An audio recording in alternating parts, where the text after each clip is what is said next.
ನಮಸ್ಕಾರ ಬಂಧುಗಳೇ, ಇಬ್ಬನಿ ನ್ಯೂಸ್ಗೆ ಸ್ವಾಗತ. ನೀವಿನ್ನೂ ಇಬ್ಬನಿ ನ್ಯೂಸ್ಗೆ ಸಬ್ಸ್ಕ್ರೈಬ್ ಮಾಡ್ಕೊಂಡಿರದಿದ್ದರೆ ದಯವಿಟ್ಟು ಈಗಲೇ ಸಬ್ಸ್ಕ್ರೈಬ್ ಆಗಿ. ಅದ್ದೂರಿಯಾಗಿ ಜರುಗಿದ ಮರಳು ಸಿದ್ದೇಶ್ವರ ಮಹಾರಥೋತ್ಸವ. ಕೊಟ್ಟೂರು, ವಿಜಯನಗರ. ಭಾವೈಕ್ಯತೆ, ಸಹಿಷ್ಣುತೆ, ಸೌಹಾರ್ದ ಸಾರುವ ಮಹತ್ತರ ಕಾಯಕವೇ ಉಜ್ಜಯಿನಿ ಸ್ವಾಮಿಯ ಮಹಾರಥೋತ್ಸವವಾಗಿದೆ. A21ರಂದು ಸಂಜೆ 5 ಗಂಟೆ ನಂತರ ಲಕ್ಷಾಂತರ ಭಕ್ತರ ಭಾಗವಹಿಸುವಿಕೆಯಲ್ಲಿ ವಿವಿಧ ಕಲಾಮೇಳಗಳೊಂದಿಗೆ 50ಕ್ಕೂ ಹೆಚ್ಚು ಅಡಿ ಎತ್ತರದ ವರ್ಣರಂಜಿತ ಭವ್ಯ ಮಹಾರಥೋತ್ಸವ ನೆರವೇರಿತು. ನಾಡಿನೆಲ್ಲೆಡೆಯಿಂದ ಭಕ್ತರು ಈಗಾಗಲೇ ಉಜ್ಜಯಿನಿ ಗ್ರಾಮದತ್ತ ಪಾದಯಾತ್ರೆ, ವಾಹನಗಳಲ್ಲಿ ಬರತೊಡಗಿದ್ದಾರೆ. ರಥೋತ್ಸವದ 2ನೇ ದಿನ A22ರಂದು ಈ ವಿಶಿಷ್ಟಾಚರಣೆಯ ಸ್ವಾಮಿಯ ಶಿಖರ ತೈಲಾಭಿಷೇಕ ನಡೆಯಲಿದೆ. ಒಟ್ಟಾರೆಯಾಗಿ ಸದ್ಧರ್ಮ ಪೀಠದ ಈ ಮಹೋತ್ತಮ ಕಾರ್ಯಕ್ರಮಕ್ಕೆ ಆಗಮಿಸುವ ಭಕ್ತರಿಗೆಂದೇ ಪೀಠದಿಂದ ಪ್ರಸಾದ ಸೇವೆಗೆ 25ಕ್ಕೂ ಹೆಚ್ಚು ಕೌಂಟರ್ ಗ್ರಾಮದಲ್ಲಿನ ಹೈಸ್ಕೂಲ್ ಮೈದಾನದಲ್ಲಿ ತೆರೆಯಲಾಗಿದೆ. ಮಹಾರಥೋತ್ಸವ ಮತ್ತು ಶಿಖರ ತೈಲಾಭಿಷೇಕ ಕಾರ್ಯಕ್ರಮಕ್ಕೆ ಲಕ್ಷಾಂತರ ಭಕ್ತರು ಆಗಮಿಸುವ ಹಿನ್ನೆಲೆಯಲ್ಲಿ ಭಾರೀ ಪ್ರಮಾಣದ ಪೊಲೀಸ್ ಬಂದೋಬಸ್ತು ನಿಯೋಜಿಸಲು ಕ್ರಮ ಕೈಗೊಳ್ಳಲಾಗಿದೆ. 2 ಡಿವೈಎಸ್ಪಿ, 10 ಸಿಪಿಐ, 20 ಬಿಎಸ್ಐ, 300ಕ್ಕೂ ಹೆಚ್ಚು ಪೇದೆಗಳ, 200ಕ್ಕೂ ಹೆಚ್ಚು ಹೋಂಗಾರ್ಡ್ ಸಿಬ್ಬಂದಿ ನಿಯೋಜಿಸಲು ಈಗಾಗಲೇ ಕೊಟ್ಟೂರು ಪಿಎಸ್ಐ ಗೀತಾಂಜಲಿ ಸಿಂಧೆ ಕ್ರಮ ಕೈಗೊಂಡಿದ್ದಾರೆ. ಉಜ್ಜಯಿನಿ ಸದ್ಧರ್ಮ ಪೀಠದಲ್ಲಿ ಈ ಜಾತ್ರೆ ಮಹೋತ್ಸವ 100 ಧರ್ಮ ಚಿಂತನೆಗಳನ್ನು ಇಟ್ಟುಕೊಂಡು ಸಮಾಜ ಮತ್ತು ಧಾರ್ಮಿಕ ಕಾರ್ಯಕ್ರಮಗಳನ್ನು ಹಮ್ಮಿಕೊಳ್ಳಲಾಗಿದೆ. ಹಲವು ಮಂತ್ರಿ ಮಹೋದಯರು, ಗಣ್ಯಮಾನ್ಯರು ಉಪಸ್ಥಿತರಿರುತ್ತಾರೆ. ಇದಕ್ಕೆಂದೇ ಸದ್ಧರ್ಮ ಪೀಠ ಎಲ್ಲ ಬಗೆಯ ಸಿದ್ಧತೆಗಳನ್ನು ಕೈಗೊಂಡಿದೆ ಎನ್ನುತ್ತಾರೆ ಉಜ್ಜಯಿನಿ ಪೀಠ ಜಗದ್ಗುರು ಸಿದ್ಧಲಿಂಗ ರಾಜದೇಶಿಕೇಂದ್ರ ಶಿವಾಚಾರ್ಯ ಸ್ವಾಮೀಜಿ. ಉಜ್ಜಯಿನಿ ಜಾತ್ರಾ ಮಹೋತ್ಸವಕ್ಕೆ ಲಕ್ಷಾಂತರ ಭಕ್ತರು ಆಗಮಿಸಲಿದ್ದು, ಇದಕ್ಕನುಗುಣವಾಗಿ ಭಾರೀ ಪ್ರಮಾಣದ ಪೊಲೀಸ್ ಬಂದೋಬಸ್ತು ಕೈಗೊಳ್ಳಲಾಗಿದೆ ಎಂದು ಉಜ್ಜಯಿನಿ ಶ್ರೀಗಳು. ವರದಿ ದಾದಾಪೀರ್, ಕೊಟ್ಟೂರು.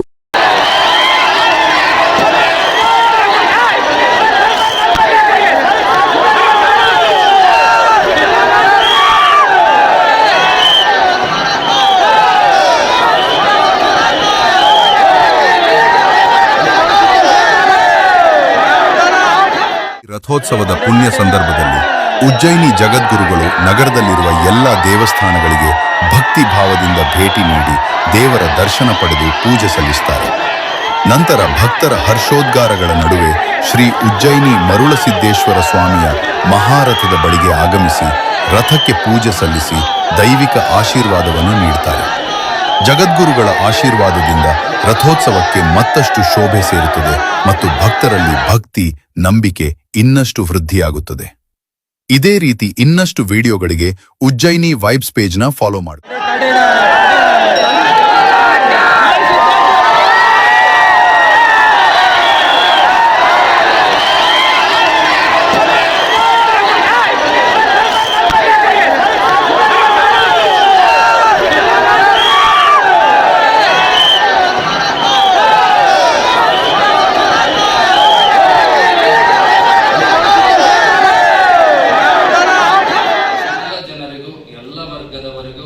ಎಲ್ಲ ಜಾತಿಯವರಿಗೂ ಆರಾಧ್ಯ ದೈವವಾಗಿ, ಕುಲದೈವವಾಗಿ, ಅತ್ಯಂತ ಪ್ರೀತಿಯ ದೈವವಾಗಿ ಮರಳು ಸಿದ್ದೇಶ್ವರ ಸ್ವಾಮಿ ಸರ್ವರಿಗೂ ಕೂಡ ಆಶೀರ್ವಾದವನ್ನ ಕರುಣಿಸುವಂಥದ್ದನ್ನ ನಾವು ನೋಡ್ತಾ ಇದ್ದೇವೆ.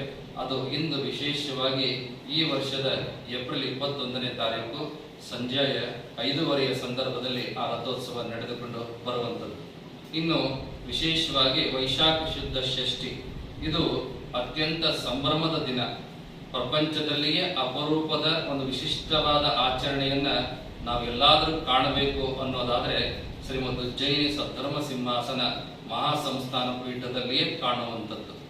ಸಾಮಾನ್ಯವಾಗಿ ಎಣ್ಣೆಯನ್ನ ದೀಪಕ್ಕೆ ಎರೆಯುವಂಥದ್ದು, ಹಾಗೆ ದೇವರ ಮೂರ್ತಿಗಳಿಗೆ ಲೇಪನ ಮಾಡುವಂಥದ್ದನ್ನ ನಾವು ನೋಡ್ತೇವೆ. ಆದರೆ ಸಾವಿರ ಲೀಟರ್ ಎಣ್ಣೆಯನ್ನ, ತೈಲವನ್ನ ದೇವಸ್ಥಾನದ ಗೋಪುರಕ್ಕೆ, ಶಿಖರಕ್ಕೆ ತೈಲಾಭಿಷೇಕ ಮಾಡತಕ್ಕಂಥ ಒಂದು ಅದ್ಭುತವಾಗಿರ್ತಕ್ಕಂಥ ಕಾರ್ಯ ಎಲ್ಲಾದರೂ ನಡೆಯೋದಾದ್ರೆ ಅದು ಉಜ್ಜಯಿನಿಯಲ್ಲಿ ನಡೆಯುವಂಥದ್ದು. ಇದಕ್ಕೆ ಅನೇಕ ಕಾರಣಗಳಿದ್ದಾವೆ, ಐತಿಹ್ಯಗಳಿದ್ದಾವೆ. ಮಧ್ಯಪ್ರದೇಶದ ರಾಜ ವಿಕ್ರಮಾದಿತ್ಯನಿಗೆ ಬಂದಂತಹ ಶನಿದೋಷವನ್ನ ನಿವಾರಣೆ ಮಾಡಿದಂತಹ ಮರಳು ಸಿದ್ಧರು ಆತನಿಗೆ ಅಪ್ಪಣೆಯನ್ನ ಮಾಡಿದರಂತೆ ಪ್ರತಿ ವರ್ಷವೂ ಕೂಡ ಶಿಖರ ತೈಲಾಭಿಷೇಕ ಮಾಡಿಸಿಕೊಂಡು ಹೋಗಬೇಕು ಅನ್ನುವಂಥದ್ದು. ಹಾಗೆ ವಿಕ್ರಮ ಶಕೆಯಲ್ಲಿ ಪ್ರಾರಂಭವಾದಂತಹ